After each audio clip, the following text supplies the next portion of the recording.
Fala, meus caros, sejam bem-vindos a mais um clássico resumo semanal aqui do grupo De Verdade. Acabamos de fechar a semana 15, batemos aí na sexta-feira os 100 dias consecutivos de conteúdo sem falhar nenhum dia e falamos sobre diversos assuntos bem interessantes essa semana. A começar pelas 3 maneiras de você ganhar dinheiro com ações. Então a gente sempre fala aí de usar as ações como ferramenta, como uma das principais, um dos principais tipos de investimentos para você alcançar a sua tranquilidade financeira, para você aumentar o seu patrimônio, mas para muita gente não ficava claro como isso acontecia na prática. Então eu expliquei as 3 maneiras disso acontecer, as 3 maneiras de ocorrer realmente o retorno do seu investimento em ações. Primeiro jeito, a valorização, ou seja, o mercado começa a precificar aquela ação mais cara do que no momento que você comprou. Então, basicamente, quando você vai comprar uma ação, ela vai estar em um preço e você vai ter essa cota, né, o preço dessa ação, dessa parte da empresa que você comprou. Ao longo do tempo, quando o mercado começa a enxergar essa empresa com maior valor, e aí pode ser tanto por uma expectativa que o próprio mercado identifique que essa empresa tem algum cenário positivo pela frente, ou muitas vezes pelo próprio crescimento da empresa através, por exemplo, do reinvestimento dos próprios lucros. Então, uma empresa dá lucro, ela pega esse lucro e reinveste nela mesma, comprando novas unidades, enfim, comprando outras empresas, melhorando os seus números, e aí o mercado começa a enxergar ela com um valor maior, e automaticamente a empresa tendo um valor maior, as pequenas partes dela, que são as ações, também vão ter um valor maior, também vão se valorizar, e essa diferença gera esse ganho de capital para você. O segundo modo é através dos proventos, que é basicamente a distribuição dos lucros por essas empresas. Então as empresas fazem a sua atividade principal, conseguem aí no final do dia sobrar o dinheiro, ter o seu lucro durante o período e pega e basicamente divide esse lucro para todos os acionistas, dando uma parte proporcional para cada um que possui uma ação dessa empresa. Então dessa forma vai cair o dinheiro seu lá na sua corretora sem você fazer absolutamente nada, a empresa vai depositar na sua conta parte do lucro que ela teve no período. E por último, a recompra de ações, que basicamente a empresa utiliza o dinheiro dela mesma,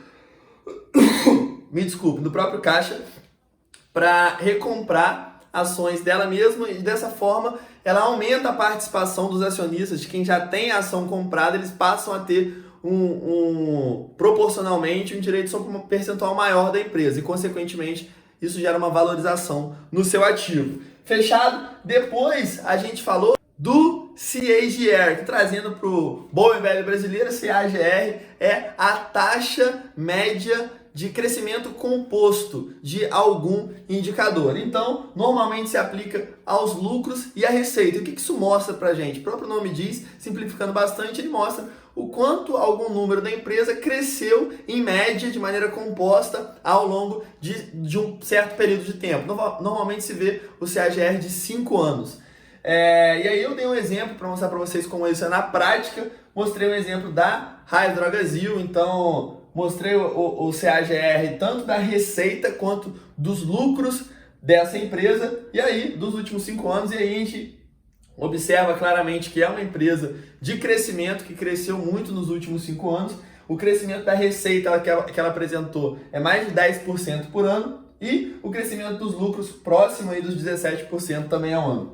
Daqui a gente tira 3 coisas interessantes, 3 insights interessantes, 3 constatações desse número que eu compartilhei com vocês. Primeiro, que ela está conseguindo arrecadar mais dinheiro com as suas atividades ao longo do tempo. Isso é claro pelo aumento da receita. Segundo, que ela também está conseguindo sobrar mais dinheiro aí no final do dia, ter mais lucro, que é o que mais importa, também está crescendo ao longo desses últimos anos. E o terceiro, você olhando a comparação desses números, é que ela também está melhorando a sua eficiência. Por quê? Porque ela está aumentando o seu lucro mais do que ela está aumentando a sua receita, ou seja, ela está conseguindo proporcionalmente, na mesma receita, ter um lucro maior, ou seja, está se tornando uma empresa cada vez mais eficiente. Isso é o que ocorreu nos últimos 5 anos, que a gente consegue observar por esse indicador, esse CAGR. E como a gente falou aqui em cima de valorização das empresas que crescem, esse indicador você consegue ver exatamente isso, como que essa empresa está crescendo nos últimos anos, como ela está crescendo algum desses números nos últimos anos. Fechado? E aí, a gente falou um pouquinho sobre empresas alfa, que basicamente é uma estratégia de você escolher empresas que já sejam consolidadas no seu mercado de atuação, que tenham alguma vantagem competitiva e que realmente sejam um case diferente das outras empresas que estão ali competindo com elas. Eu dei um exemplo do clássico do Warren Buffett, que ele adotou essa estratégia em alguns cenários, principalmente de aviação, de tecnologia. Ele aguardou ter uma empresa que realmente apresentasse o diferencial e que realmente se destacasse das outras, porque o mercado é predatório e se você investe em um cenário que você tem muito fragmentado e sem nenhuma empresa apresentar algum diferencial, você tem um risco grande de várias dessas empresas desse cenário elas virem a falir por conta de alguma começar a se destacar e acabar engolindo outras.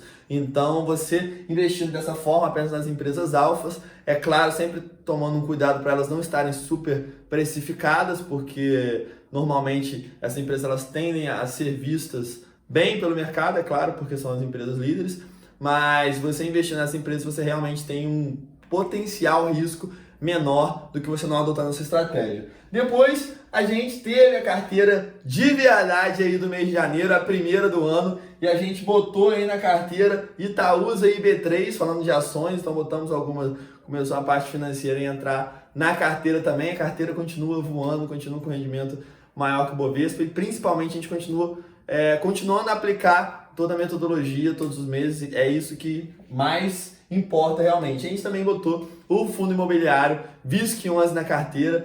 Nem vou aprofundar muito nela aqui porque o vídeo está lá, o último vídeo foi bem movimentado, a galera comentou bastante, então dá uma olhadinha lá que realmente ficou bem maneiro esse vídeo e dá para você ver na prática, que eu sempre falo aqui, você vê na prática como que a gente aplica tudo isso que eu ensino aqui. Falei também um pouco de constância, não só da importância da constância que ela tem na construção de uma carteira de investimentos, que é a importância da constância em basicamente tudo, que é realmente você conseguir ao longo do tempo ir agregando valor e acumulando esse capital acumulando esse patrimônio nos investimentos, para esse patrimônio sempre estar crescendo e gerando um efeito bola de neve, que é o resultado óbvio da constância, mas falei também do efeito que a constância tem no preço médio das ações da sua carteira.